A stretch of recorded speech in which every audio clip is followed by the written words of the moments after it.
So imagine you are 83 years old. Okay. You're a retired engineer, Yep. living in Michigan. You've worked hard your entire life, paid your dues, and you own this small rental property completely free and clear, like no mortgage at all. Right. Just a quiet, stable asset for your old age. Exactly. But then one year, you make a really slight miscalculation on your property taxes. You underpay by exactly $841. Which is, I mean, that's nothing in the grand scheme of real estate. Right. That is the cost of, like, a minor car repair or maybe a few big grocery runs, and you don't even realize you made the mistake. So what does the local government do? Do they call you? Do they garnish a small portion of your income? You would think so, right? No. The county swoops in, they seize your entire property, sell it at auction for $24,500, and they keep every single penny. Wow. Yeah. They take an entire house over an $841 math error. It is just, it's a stunning display of absolute blind extraction. And, raises a really terrifying question about the world we are currently building, because that county didn't act out of some malicious, mustache-twirling villainy. Right, no one was sitting there rubbing their hands together. Exactly. They acted like a machine. Well, welcome to the Deep Dive. I am incredibly fired up to have you with us today because we are looking at a stack of daily sources that, at first glance, they seem completely disconnected. Yeah, quite the mix today. We really have a wild lineup. We're looking at massive corporate AI budgets, local property tax law, the psychology of heavy metal music, ancient 12,000-year-old temples, and even some dense theological debates. But when you lay all this out on the table, it's crazy how a single, undeniable thread emerges. It really does. And today's mission is to expose what happens when human beings outsource their competence to blind systems. That really is the grand theme of this deep dive. It's this crisis of the outsourced human. Over the last few decades, we have aggressively built these massive interconnected systems. Like bureaucratic algorithms and automated state functions. Yeah, and what we might call our digital tech daddies, Oh, totally. We have just happily handed over our basic human responsibilities to them. We rely on these systems to do our thinking, to build our infrastructure, to grow our food, and increasingly to manufacture our sense of meaning. Right. But the information coming out of the sources right now reveals that these systems are fundamentally breaking down.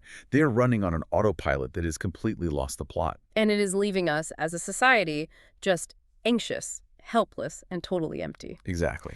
But, we aren't just here to admire the problem today. We're going to dig into the actual mechanics of how these systems are failing. We're going to look back at the last generation that managed to achieve peak cognitive independence. The people who actually still know how to operate outside the algorithm. Yes. And finally, we are going to give you, the listener, a highly practical, actionable game plan to reclaim your core human competence, protect your assets, and shield your mind from all the systemic overreach. So let's just jump right into it. Yeah, let's do it. To understand how blind these systems have become, I think we need to look at the absolute peak of modern systemic infrastructure, which is the current artificial intelligence cost crisis. Oh, man. The money here is unbelievable. It is. If you want to see an automated system that is completely decoupled from reality, just look at the capital expenditures in big tech right now. Yeah, the scale of the money being burned is almost impossible to comprehend. If you look at the projections for 2026, the combined capital expenditure from just 4 companies, Amazon, Microsoft, Alphabet, and Meta, it's expected to hit $740 billion. $750 billion in a single year. It's insane, and it's mostly being poured into massive data centers and GPUs. But the companies selling the dream are quietly starting to realize that the fundamental math of their business models is, well, it's breaking. And to understand why it's breaking, we actually have to talk about William Stanley Jevons. Okay, lay some history on us. So he was a 19th century English economist, and he published a book in 1865 called The Coal Question. During the Industrial Revolution, engineers were designing these new, highly efficient steam engines. And the common assumption was, because the engines are more efficient, society will obviously consume less coal. Right, that makes logical sense. But Jevons observed the exact opposite. Because the engines became dramatically more efficient and cheaper to run, they became economically viable for entirely new industries. So demand exploded. Wow. Yeah, the efficiency didn't reduce coal consumption at all. It multiplied it exponentially. And this is known as the Jevons Paradox. And we are watching the Jevons Paradox play out in real time right now with AI compute power. We really are. Because, like, the fundamental unit of AI processing is a token, right? Think of a token as a fragment of a word. When you ask a language model a question, it doesn't read letters. It processes these mathematical tokens.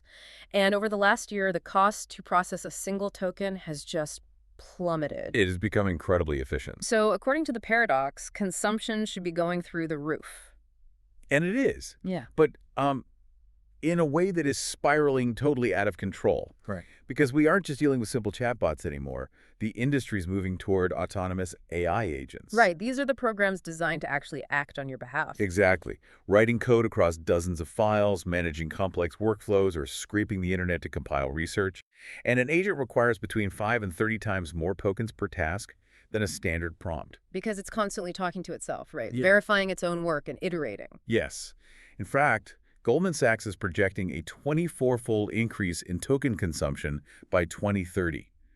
That's a staggering 120 quadrillion tokens processed per month. That number isn't even real to me. 120 quadrillion. But here's where it goes completely off the rails for me. When you have a resource that is getting cheaper per unit, but vastly more expensive in aggregate, and you build a corporate culture that blindly rewards maximizing that consumption. You get catastrophic behavior. Exactly. You get a system optimizing for a metric that has absolutely nothing to do with proportional human value. Yeah. It just becomes a vanity project on a trillion-dollar scale. I mean, just look at what's happening inside Meta right now with what they call cloudonomics. Have you seen this? Oh, the leaderboard thing. Yes. It's wild. They built an internal leaderboard to track AI token consumption across their workforce of roughly 85,000 employees, and they took the top 250 power users and literally gamified their compute usage. It's so absurd. If you burn through the most tokens, they crowned you a token legend or a session immortal. A token legend. It is the literal gamification of sheer waste. They are treating computational burn rate like a competitive esport. I mean, the fundamental question a business should ask is, did this query generate revenue? Or did it solve a complex engineering problem? Yeah, did it do something useful? But the algorithm of the leaderboard only asks, how much fuel did you burn today? It is pure herd behavior driven by the fear of missing out. This is the corporate equivalent of handing every single employee a company credit card, building a digital scoreboard in the lobby for whoever can rack up the highest charges in 24 hours, and then acting completely shocked when the bill arrives and the company is bankrupt. It's lunacy. It is. And Microsoft is experiencing a different flavor of this exact same systemic blindness. Oh, the Claude Code thing? Yeah. So for months, Microsoft engineers were given access to Anthropic's Claude Code tool alongside Microsoft's own internal GitHub Copilot CLI. Yeah. And both of these are tools that run directly in a developer's terminal to help them write and debug code. Right. And the internal data from the engineers using them side by side showed that Claude Code was actually outperforming Copilot on real granular engineering tasks. The engineers vastly preferred the third-party tool because it simply worked better. So what was Microsoft's response to this clear data from their own people? They killed it. Yep. They canceled the Claude Code licenses for their own engineers, completely removing the superior tool just to force everyone onto their own Copilot platform. And the timing of that decision is the crucial piece of the puzzle here. Yeah. They forced the switch exactly as GitHub Copilot was transitioning its business model to usage-based billing. Wait. They moved away from a flat premium rate to charging per token consumed. So you're telling me they killed the tool that was actually helping their engineers build better products just so they could artificially inflate the token consumption metrics on their own proprietary product? That is exactly what happens when the metric becomes the goal. It ceases to be a good metric. This is undeniably a profound lack of deployment strategy across the entire tech sector. I mean, it really is. You hear people debating whether this is a massive bubble. And the reality is the technology itself is sound. Like AI can write functional code. It can synthesize complex data. But the deployment is driven by blind metrics. Hope is not a deployment strategy. Hope is not a deployment strategy. That is a brilliant way to phrase it. They are spending $750 billion on the hope that if they just burn enough tokens, the system will magically figure out how to make money. And the compute power currently being wasted on gamified leaderboards, should be subsidized and directed towards solving genuinely complex human bottlenecks. Give it to the scientists. Exactly. Give researchers in chemistry, physics, and climate science access to frontier models. Let a medical researcher identify microscopic protein folding patterns across massive data sets to cure diseases. AI is a tool of immense leverage when pointed at a specific problem by a human expert who actually understands the domain. Right. But right now, it is a blind system optimizing for its own growth. But, that terrifying blind spot, that automated optimization, it reveals a much deeper vulnerability for the rest of us. Because when the system isn't just generating code, but it's actually governing your life, that blindness becomes predatory. Very predatory. If a system fails or optimizes for the wrong metric in tech, fine, the tech bros just lose some money. But what happens when that exact same blind algorithmic logic is applied by the local government to the citizen? And that brings us right back to the Uri Raffelli case in the intro. When local governments act like automated extraction machines, prioritizing rigid bureaucratic metrics over human reality, the individual gets crushed. Completely crushed. The property tax crisis in this country is a glaring example of a system functioning exactly as designed, with zero human oversight. And a scale of this is chilling. Like, in the state of Michigan alone, between 2007 and 2021, counties foreclosed on nearly 290,000 properties for delinquent taxes. Think about that number. That is one property foreclosed on for every 35 state residents inside a 14-year window. And bureaucrats call this process clearing the tax rolls. Right. Nice and clean. It's a sanitized administrative term that makes it sound like routine municipal housekeeping. But the actual mechanism of what is happening is home equity theft. It is a conveyor belt moving generational wealth from the citizens who built it directly to the municipal. It's mind-boggling. Take the case of Geraldine Tyler. This one is heartbreaking. She was a 94-year-old widow living in a condo in Minneapolis. Over a few years, she fell behind on her property taxes. The principal debt was relatively small, but with automated late fees, interest, and penalties, the total bill ballooned to about $15,000. Right. So Hennepin County steps in, they seize her condo, and they sell it at auction for $40,000. Now, logic dictates they take the $15,000 they are owed and give Geraldine the remaining $25,000 of her equity. Right. Logic and basic human decency would dictate that, yes? But the bureaucratic algorithm dictates otherwise. Yep. The county kept all of it. They wiped out her entire equity to cover a fraction of the debt. Now, in 2023, the Supreme Court finally stepped in, ruling unanimously 9-0 in Tyler v. Hennepin County that this was a violation of the Fifth Amendment's takings clause. Thank God. The government cannot take more than it is owed. Which brings us back to Uri Raffelli. His mistake was $841. The county sold his house for $24,500 and pocketed the $23,000 difference. It's madness. It's the price of a few dozen Chipotle burritos. And they took the roof over his head. I mean, how does a human being working in a county office look at an 83-year-old man and authorize the theft of his entire home over an $800 clerical error? Because they don't look at an 83-year-old man. Oh. That is the core issue here. The system does not possess the capacity to view you as a human being with a history, a family, and a life. Right. To the algorithm, you are a budget line item. You are a delinquent cell on a spreadsheet that must be resolved to balance the ledger. I mean, this level of disproportionate vengeance is usually reserved for a mafia boss who feels disrespected, right? Right. You shorted me $800, so I'm taking your whole business. Exactly. But the local clerks aren't acting out of malice. They are just following the rigid steps of a process they didn't design and can't override. Yeah, and just recently, the Supreme Court heard another case on this issue, Pung v. Isabella County. During oral arguments, one of the justices posed a hypothetical to the county's lawyer. They asked, if the tax bill had been $100 instead of $2,200, would the county still have seized the family's entire home? And what did the lawyer say? The lawyer looked at the highest court in the land and answered yes. Unbelievable. They would take a $194,000 house over a $100 disputed tax bill because that is what the statute dictates. It is the ultimate danger of the outsourced human.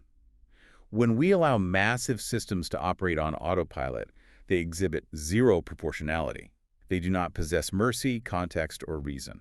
So, if the massive AI infrastructure running our digital world is optimizing for sheer waste, and the local bureaucracies governing our physical world are functioning as these predatory conveyor belts, it begs the question, why are we so entirely reliant on these systems for our basic survival in the first place? It's a great question. If the tax office can take your house on autopilot or the grid can go down, you should be terrified if you are completely dependent on them. Which is exactly why the modern human nervous system is in a state of chronic collapse. Yes. If you are entirely dependent on a system that views you as a data point, your biology is going to react. We draw heavily here on the work of Luke Weinhagen, the founder of the core human competence curriculum. I love his stuff. He presents a profound reframing of our current mental health crisis. Weinhagen argues that the modern epidemic of anxiety, depression, and generalized panic isn't a widespread malfunction of the human brain. Rather, it is a highly accurate threat detection signal. I think about this all the time now. Like, we treat anxiety as an invasive disease, right? We prescribe medication, we do breathing exercises, we try to meditate it away. But Weinhagen is saying that the alarm bell is actually working perfectly. Exactly, perfectly. Look at Maslow's hierarchy of needs. The foundational tiers are physiological needs: food, water, warmth and safety needs, shelter, physical security.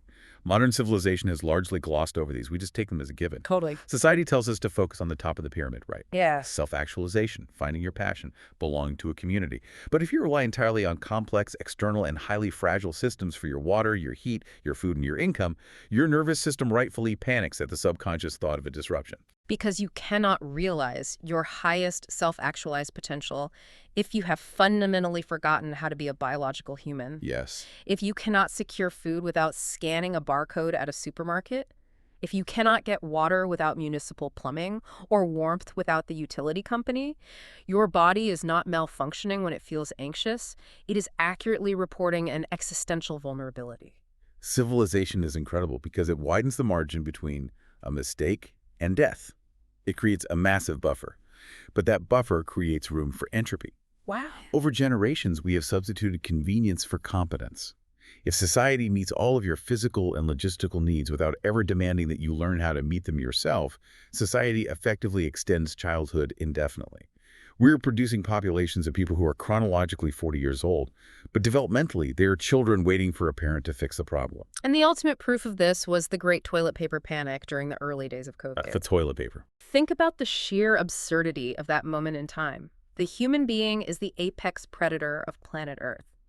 We are the creature that survived multiple ice ages, hunted woolly mammoths with sharpened rocks, hand-carved stone cathedrals, mapped the human genome, and split the atom. And yet, this apex predator was thrown into a state of absolute existential mass panic by a temporary supply chain shortage of thin industrial sheets of paper used to wipe its own backside. because the toilet paper panic wasn't actually about toilet paper. It was about what the empty grocery shelves exposed. It exposed the profound helplessness of the modern adult. Yeah. When industrial conveniences are suddenly disrupted, the developmental child panics because they realize they have zero alternatives.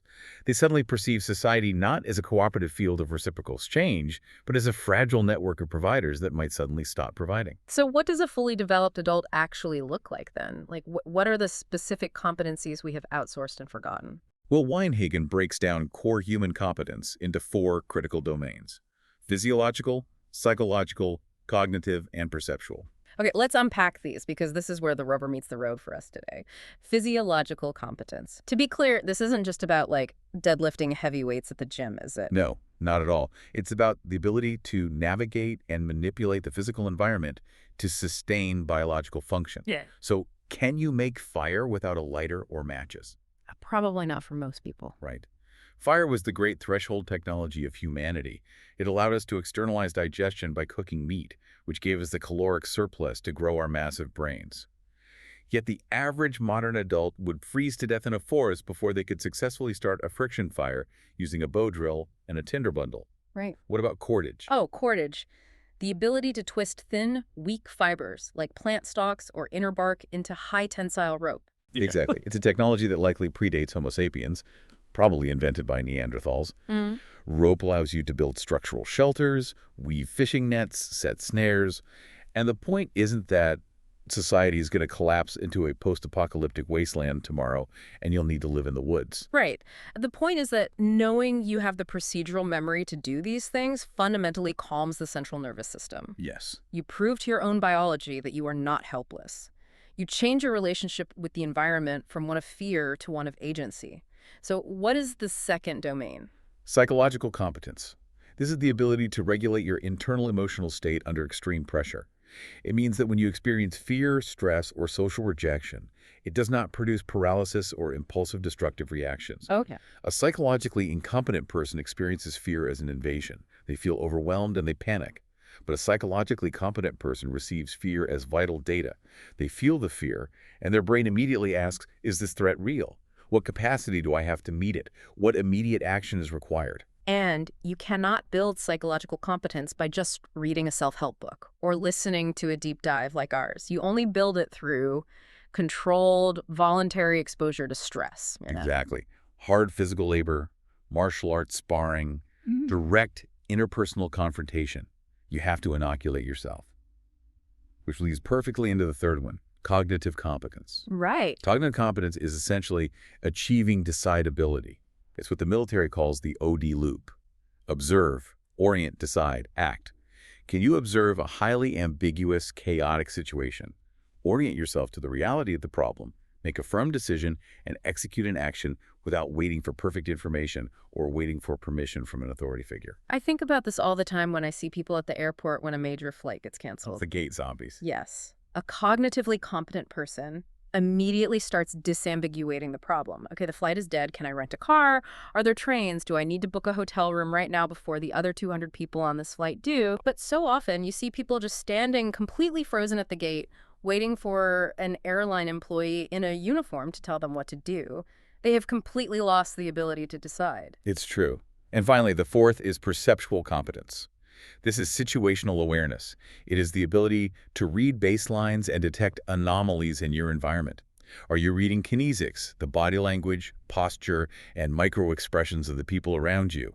Are you reading atmospherics, the general mood, tension, or baseline behavior of a room or a city street? And a perceptually competent person isn't wandering through a subway station with noise-canceling headphones on, staring down at a glowing rectangle. No, they are not. They detect danger or a shift in the environment early enough for their other three competencies to actually be deployed. But we are currently facing a generational deficit in these four competencies. But, it wasn't always this way. No. To truly understand what we have lost and how to get it back, we really need to look at the last generation that developed outside this digital automated bubble of systemic dependence. We need to talk about Generation X. Man, this is where the empirical data absolutely blew my mind. For decades, sociologists and cultural critics wrung their hands over Gen X. They were the cynical, detached, latchkey kids listening to aggressive heavy metal. They were viewed as a societal problem. Yeah, the slackers. Exactly. Yeah. But now, neuroscientists and researchers are looking back at the hard data, and they are realizing that this exact generation sits at the absolute peak of human cognitive development. It's not just 90s nostalgia either. It is empirical reality. Let's look at the landmark 2018 Norwegian study published in the Proceedings of the National Academy of Sciences. Two researchers, Bernd Bratsberg and Ole Rogenberg, analyzed the cognitive ability test scores from over 730,000 male military conscripts. Whoa. Yeah, these were men born between 1962 and 1991. 730,000 people. That is a massive, highly statistically significant sample size. You really can't argue with that volume of data. And what did they find? They found that IQ scores reached their absolute historical peak for men born around 1975. Right in the dead center of Generation X. Wow. And after that mid-70s cohort, scores began to steadily decline by about 0.2 IQ points per year for every subsequent birth cohort through the millennials and Gen Z. But the true brilliance of this study is how they proved it wasn't just like genetic drift or demographic changes. They didn't just compare random strangers across decades. They compared brothers raised in the exact same household by the exact same parents. Precisely. By comparing siblings, they held the family environment, genetics, and socioeconomic status constant, and the pattern completely held up. That's incredible. The younger brother, born a few years later, consistently scored lower on cognitive tests than his older Gen X brother. This rules out genetics. It rules out immigration patterns. This means something fundamental in the environment changed. And a 2023 study from Northwestern University confirmed this exact same downward trend on the American side, right? Yes. Across multiple cognitive domains, verbal reasoning, matrix reasoning, numerical theory, everything that requires the brain to do its own heavy lifting is trending down. The only cognitive metric that actually went up was 3D spatial rotation. Which researchers attribute almost entirely to the rise of 3D video games. Exactly. So what was the environmental magic of the Gen X childhood? Why did they peak? Well, first, we have to acknowledge a major biological upgrade, right? The removal of lead from gasoline and household paint. Right, that's huge. Lead is a devastating neurotoxin that severely stunts the developing brain. Its phase-out in the 70s gave the American population a one-time massive boost of about 4 to 5 IQ points right as Gen X was developing. But the removal of lead alone cannot explain the peak. Because millennials and Gen Z were born into an even cleaner, lower lead environment, yet their cognitive scores declined. So we have to look at the experiential environment Gen X grew up in. Right. And ironically, the very thing society pitied them for was their greatest cognitive asset, the latchkey kid phenomenon. Yes. Coming home from school to a completely empty house. Both parents were working. The fridge had rules. The stove was inherently dangerous. The television only had 5 channels. And absolutely nobody was there to curate your afternoon or entertain you. And at the time, the academic literature panicked over this. Totally. Psychologists predicted lasting trauma, severe psychological damage, and academic underachievement for these unsupervised kids. But retrospective data like the 1989 Messer and Diamond study or the massive year 2000 German PISA study found virtually no significant difference in negative outcomes for latchkey kids compared to highly supervised kids. What the early panicked researchers completely missed was what that unsupervised time was actually doing to the physical architecture of the developing brain. It was building massive cognitive reserve. Exactly. Cognitive reserve is the brain's physical capacity to improvise, adapt, and solve novel problems without a pre-written script. Every single afternoon spent alone was the equivalent of doing neurological weightlifting. Yeah. You cook yourself a snack because nothing was prepackaged and ready. You fix the broken chain on your bicycle because nobody was there to drive you to a repair shop. You navigated profound boredom, and you navigated your own fear completely on your own. And this manageable adversity acted as an inoculating stressor. It was exactly enough friction to stimulate intense neurological growth without breaking the child's psyche. Like the literature noted, in the absence of ready answers, Gen X youth were forced to evolve their intellect. I want everyone listening to compare that environment to childhood today. Every generation since Gen X has grown up in an environment overflowing with ready answers. If a kid has a question today, they don't have to sit with the ambiguity. They type it into a search bar, ask an algorithm, and get an immediate result. The cognitive demand of sitting with an unsolved problem, of wrestling with frustration, has been systematically engineered out of modern childhood. Completely. And it wasn't just the empty house that built their brains. It was how they filled that empty time. Gen X were voracious readers of physical books. Right. And the neuroscience of reading is one of the most fascinating aspects of this generational divide. Yeah. Reading a physical linear book, page by page, without interruption, is incredibly intense, active cognitive work. Yeah. It requires sustained attention, mental world building, and the ability to hold complex, abstract ideas in your working memory for hours. Research coming out of Harvard and Yale demonstrates that this regular, deep reading physically alters the macroscopic structure of the brain. Specifically, it significantly thickens the corpus callosum. And the corpus callosum being the massive bundle of neural fibers that connects the left and right hemispheres of the brain. Yes. It is the information highway of the brain. It's critical for integrative reasoning, pattern recognition, and high-level cognitive performance. Right. Contrast this linear reading with how we consume information on the internet today. When you read online, you are constantly forced to make micro-decisions. Do I click this hyperlink? Do I open a new tab? Do I scroll past this pop-up ad? Should I check the notification badge? That's exhausting. It is, and this creates what neuroscientists call extraneous cognitive load. It rapidly depletes your working memory, resulting in shallower comprehension and weaker neural connections. Gen X built their neural pathways in the analog linear world first and then grafted digital fluency on later in life. They're digital immigrants. Yes, which gives them a robust cognitive flexibility that purely digital natives raised entirely on screens often lack. And we cannot talk about the cognitive environment of Gen X without talking about the heavy metal kid. Oh, this is the best part. For decades, the cultural stereotype was that the kid in the back of the class wearing the black Metallica or Iron Maiden t-shirt was a burnout, a delinquent, or a threat to society. But the psychological data says the exact opposite. It really does. In 2007, a researcher named Stuart Cadwallader at the University of Warwick conducted a massive survey of over 1,000 highly gifted adolescents, specifically students testing the top 5% of cognitive ability in the UK. The smartest kids. The smartest kids. And he found that rock and heavy metal were overwhelmingly their most popular musical genres. Further research from the University of Texas confirmed this. They found that listeners who prefer the intense and rebellious dimension of music heavy metal, progressive rock board. They share remarkably elevated cognitive profiles with listeners of complex classical music and jazz. I see. Yes. Both groups score significantly higher on verbal reasoning, analytic reasoning, and the personality trait of openness to experience. And why is that? Because progressive metal, thrash, and death metal are not just noise. They utilize incredibly complex polyrhythms, unconventional time signatures, and dense Baroque song structures. It is music that physically rewards the listener who pays deep attention. Yes. For a highly intelligent teenager dealing with the intense, isolating internal pressure of being completely out of sync with their peers, heavy metal wasn't delinquency. It was a container. It absorbed the pressure. The complexity of the music matched the complexity of their minds. As the saying goes, the music is doing the yelling so they don't have to. And that feeling of being out of sync with their peers is actually perfectly explained by a fascinating concept called the Savannah Theory of happiness. Oh, tell me about this. It was published in 2016 by evolutionary psychologists Satoshi Kanazawa and Norman Lee.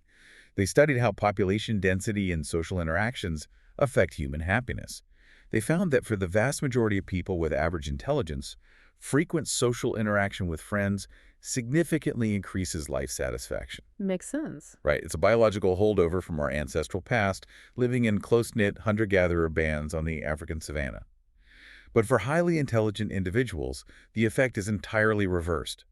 High IQ people report lower life satisfaction the more frequently they socialize. Wait, really? The more they hang out, the less happy they are? Yes. Because general intelligence evolved specifically to solve novel, unprecedented problems independently. Socializing at the frequency that the average human brain requires actually pulls vital cognitive resources away from the deep, focused work that the high IQ brain finds most satisfying. Exactly. So the Gen X guy, spending his Friday night sitting alone in his garage, meticulously fixing a broken lawnmower carburetor, isn't broken, depressed, or antisocial. He is operating exactly as his evolutionary wiring dictates. He is at peace. Wow. But this brings us to the profound tragedy of Gen X burnout. You have this entire generation, literally wired from childhood for independent problem-solving, deep, sustained focus, and stoic emotional regulation. And where did modern corporate society put them? Oh, yeah. We put them in fluorescent, open-plan offices, dealing with passive-aggressive reply-all email chains. The worst possible environment. One of the cultural commentaries we looked at perfectly captured this exhaustion. It said, you hit your 50s thinking you'd finally have life figured out, and all you figured out is that scheduling a quick alignment sync for 4:30 on a Friday is a violation of the Geneva Conventions. It really is. Their souls are utterly exhausted because the environment they're forced to operate in every single day is actively hostile to their specific cognitive architecture. Which forces us into a very dark transition here, because Gen X had the distinct benefit of an inoculating stressor. The empty house built their minds.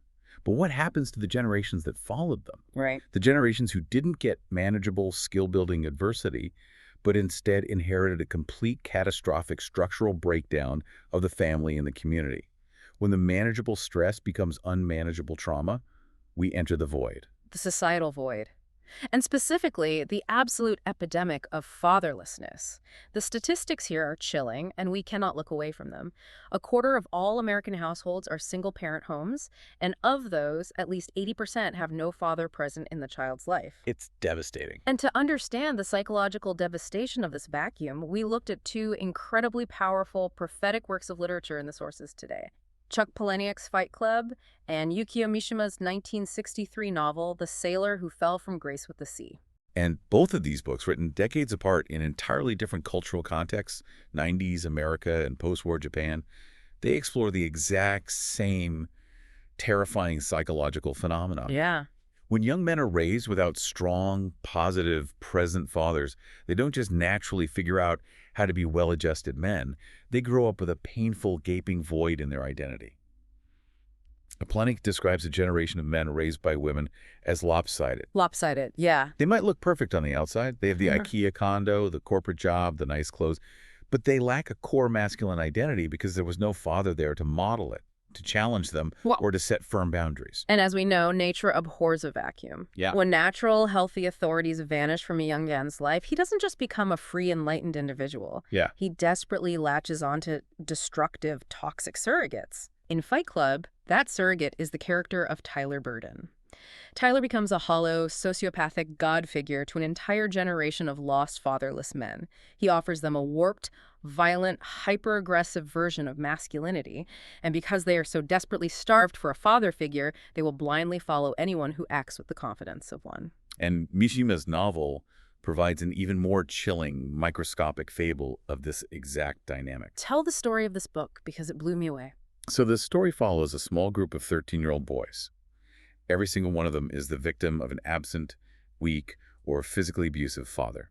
They form a tribe led by a highly intelligent but deeply warped boy known only as the Chief. Okay. And the Chief's own horrific childhood abuse has turned him into a budding sociopath. He teaches the other boys this dark, nihilistic philosophy, that society is entirely meaningless, that human emotion is a weakness, and that the concept of fatherhood itself is inherently evil and oppressive. The tragedy unfolds around the protagonist, a fatherless boy named Noboru. Noboru's widowed mother starts dating a merchant sailor named Ryuji, and the heartbreaking part is that Ryuji is actually a fundamentally good, decent man. He's actually trying. Yes, he decides to give up his romantic, adventurous life at sea to marry the mother and be a real, present, grounding father to Noboru. But because Noboru's mind has been so thoroughly poisoned by the Chief's trauma-induced philosophy, he views this act of settling down and providing not as love, but as a disgusting, unforgivable weakness. That's so tragic. It gets worse. The climax of the book is a profound warning to society. The Chief convinces Noboru and the other boys that to achieve true existential freedom and to fully reject the evil structure of fatherhood, they must murder the sailor. They literally conspire to murder the only decent man who is actively trying to love them and be a father to them. Yes. Mishima's warning is stark. Bad fathers, or absent fathers, are deeply corrosive to the foundations of civilization. One generation of bad fathers creates a generation of traumatized sons who lose all respect for the very concept of healthy authority. They view the entire structure of societies as an enemy, perpetuating a cycle of destruction. So let's bring this to the present day. If you are a young person today and you don't have a physical tribe, you don't have a strong father figure to guide you, and you lack the core human competencies we talked about earlier, where do you go to fill that agonizing void? You go to the internet. You go to the glowing rectangle in your pocket. Which brings us to the digital void. We reviewed a fascinating interview with a young cultural commentator known as President Foxman. He represents a subset of Generation Z that believes they are fully in control of the internet. They are digital native. They believe they have the landscape completely mapped out. Right. But the reality he describes reveals that they are actually drowning in a highly toxic, hyper-fragmented environment. He specifically called out the exhaustion of clip culture. This is the endless digital cycle of taking a 10-second video clip of someone out of context, spinning it into a hit piece to generate massive outrage, and destroying reputations for clicks.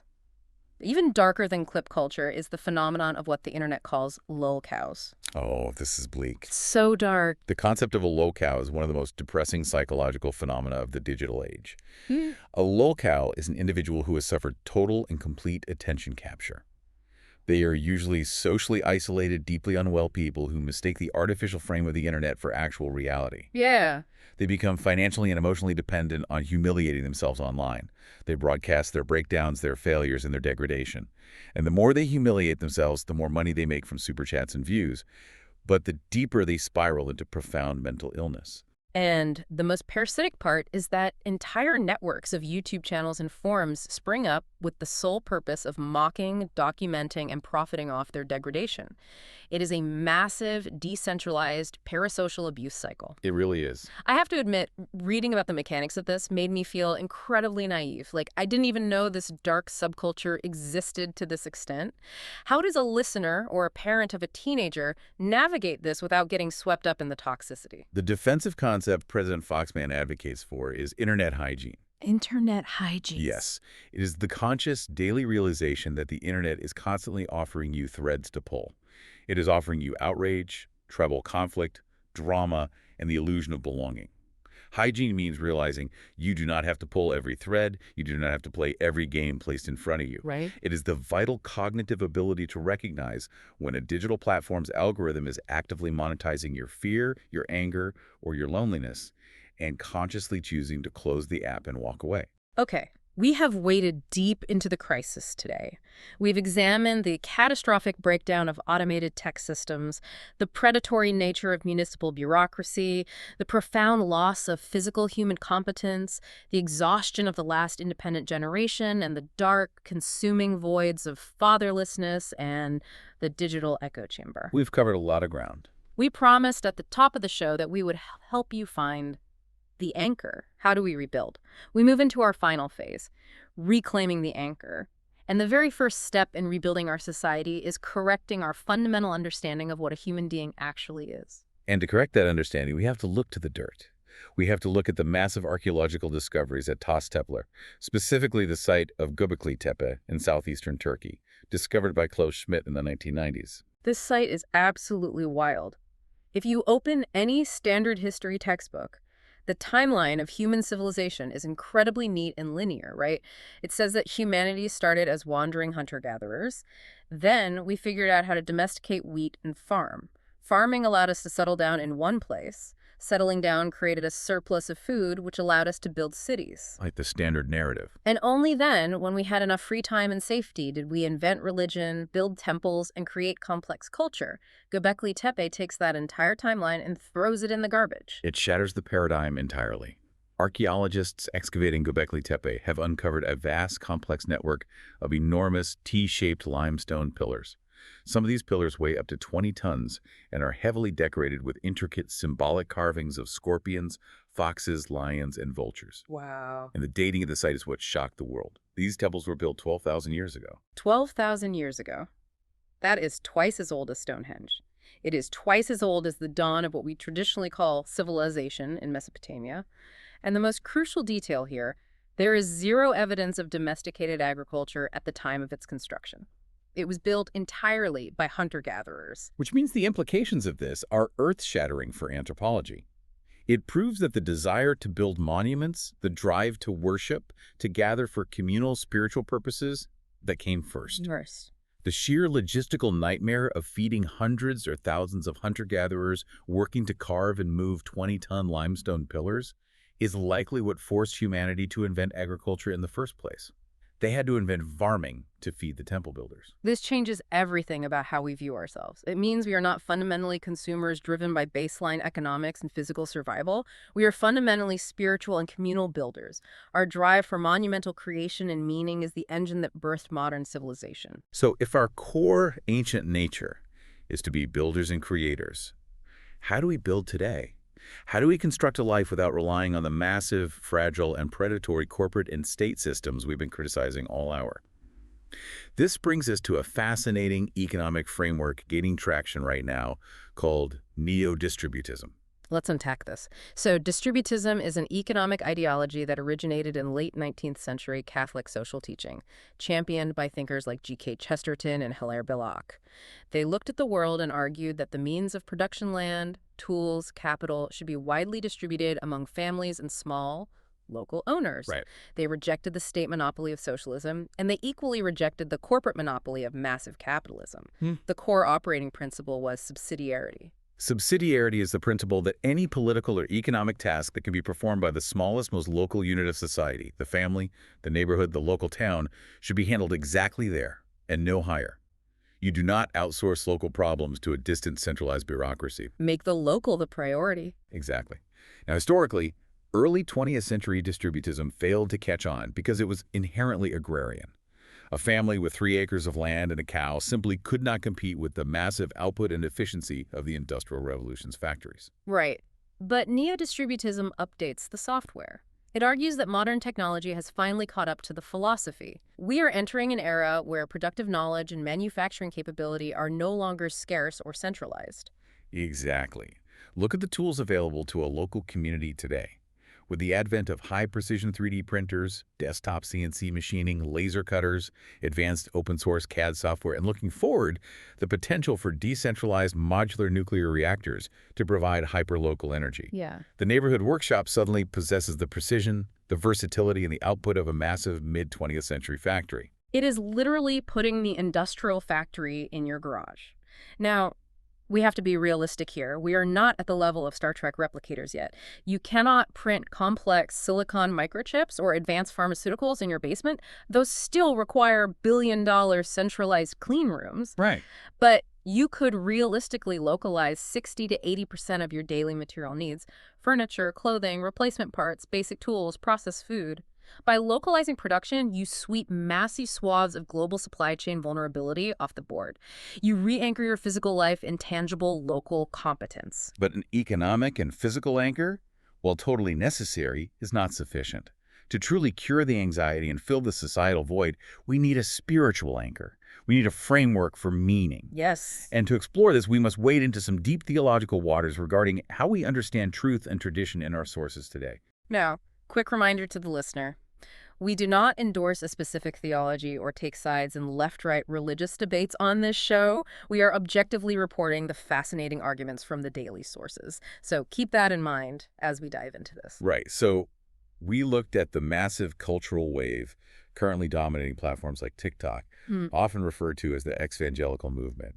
You have massive influencers, people like Dan McClellan, and channels dedicated to nonsense spirituality, generating millions of views by publicly deconstructing their childhood faith and dismantling traditional religious narratives piece by piece. Right. The Orthodox Christian theologians we reviewed present a highly critical analysis of this deconstruction trend.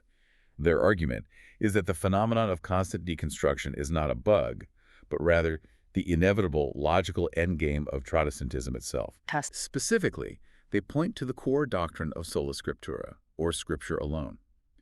They argue that by stripping away ancient apostolic tradition, the councils and the sacraments, Protestantism created a system reliant entirely on hyper-rational individualism, where every person is their own ultimate theological authority. And we examined a fascinating debate highlighting this exact fracture. On one side, you have Gavin Ortlund vigorously defending sola scriptura. His argument is that human institutions and traditions are inherently fallible and prone to corruption. Right. Therefore, the biblical text must be the unrevisable, absolute North Star to course-correct the church when human tradition inevitably leads it astray. But on the other side, you have Father Stephen DeYoung defending the necessity of ancient apostolic tradition. He points out a glaring historical inconsistency in how sola scriptura is often practiced, specifically regarding the Old Testament. Modern Christians obviously do not follow all the ancient Levitical laws. They eat pork and wear mixed fabrics. To justify this, Protestantism traditionally divides the Old Testament laws into 3 neat categories: moral, civil, and ceremonial. They argue the moral laws remain, while the civil and ceremonial laws were abolished. But Father DeYoung drops a historical bombshell here. He points out that this 3-part division of the law is, in and of itself, a tradition of men. Exactly. You cannot find that division anywhere in the text of the Bible.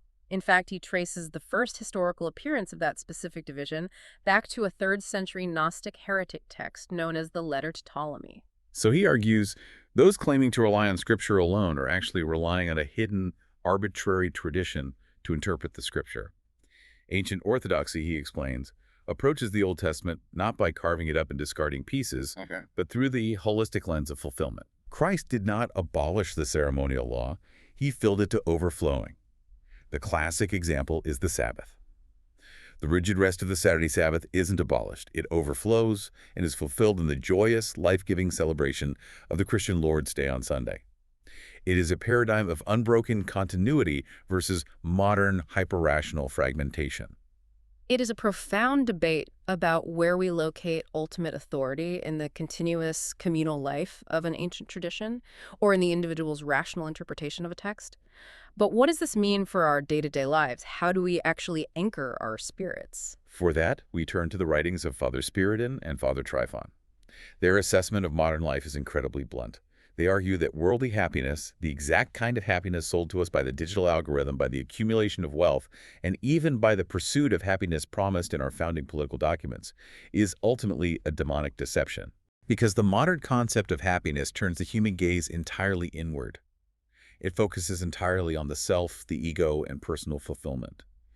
And an inward-focused life, disconnected from community and sacrifice, invariably leads to the exact brokenness, the chronic anxiety, and the desperate voids we have been mapping out this entire hour. True, lasting meaning, they argue, is found in the exact opposite direction. It is found in self-sacrifice. Choosing to be kind, especially when it is brutally hard, being patient with a rude, abrasive neighbor, showing respect and grace to a leader or a priest who disappoints you. True joy is not found in a frictionless, automated, perfectly optimized life. It is found in the unglamorous, difficult, daily acts of local love and self-denial. Which brings us to the grand synthesis of everything we have explored today. Yeah. We are currently living trapped inside a massive Jevons paradox of information and automated systems. We are burning more compute, passing more complex laws, and consuming exponentially more digital data than any humans in history, but we are extracting less and less actual human value from it. Yeah. These massive systems have slowly outsourced our core competence, leaving us as developmental children completely vulnerable to an automated $800 tax foreclosure or a grocery store supply chain hiccup. We are adrift in a void of fatherless echo chambers, searching for a crumb of meaning in the manufactured outrage of a digital algorithm. But you do not have to live there. It is time for the Deep Dive Action Plan. We don't just leave you with heavy theory on this show. We leave you with a mission. Here are your highly practical, actionable steps for today to step out of the algorithm and reclaim your life. Let's hear it. Number 1, protect your castle. Do not trust the blind bureaucracy of the state to look out for your best interests.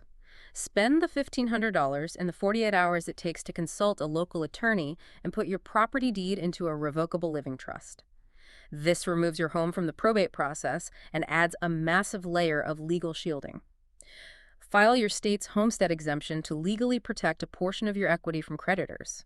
Log onto your county tax assessor's website today and set up automated email and text alerts for your tax bill. Build the legal firewall.